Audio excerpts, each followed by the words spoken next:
How are y'all doing?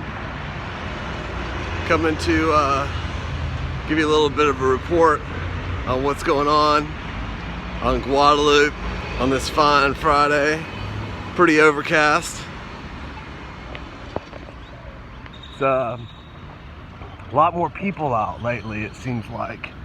You know, like when I was going walking, when I walk around here, which is as often as I can, it's a lot less people out on the streets, and today it just seems like there's a lot more traffic, you know, so it's kind of cool, I guess. There's UT.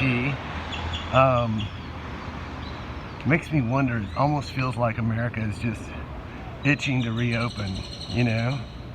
I wonder, and I was mentioning this to my old roommate from college about how Austinites can stay in for a maximum of 2 weeks, you know, which I said playing around, because it seems like when it first happened, the first 2 weeks where everybody, you know, was just staying indoors, there's nobody downtown, nothing.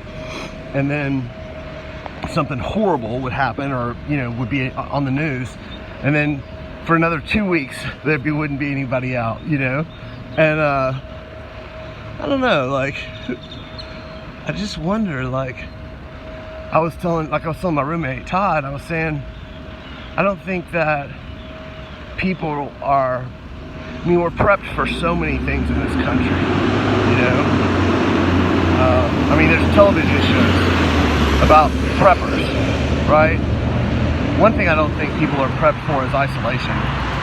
And I was reminding him that isolation is used to break hardcore criminals. It's used to break, it's been used to break United States Marine Corps soldiers and many other branches who have been captured as POWs. And the reason why they use it is because it works, you know.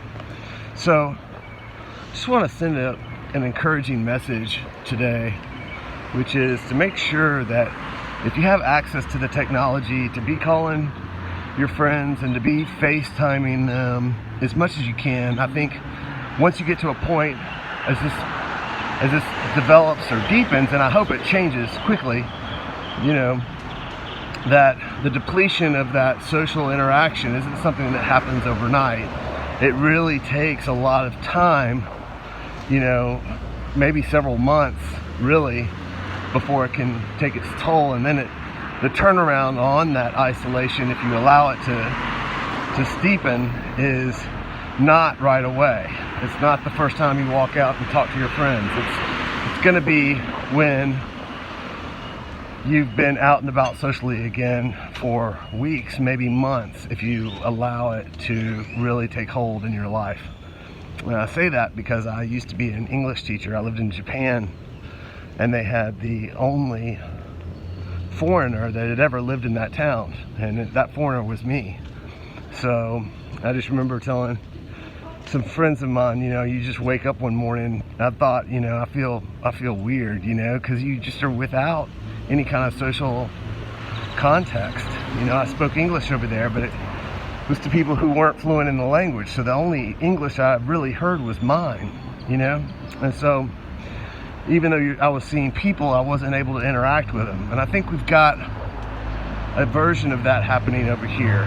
So a little concerning that all these people are out today, I guess, but they're in their cars. I don't see I don't see anybody congregating in a large group together, you know, with however many people hanging out.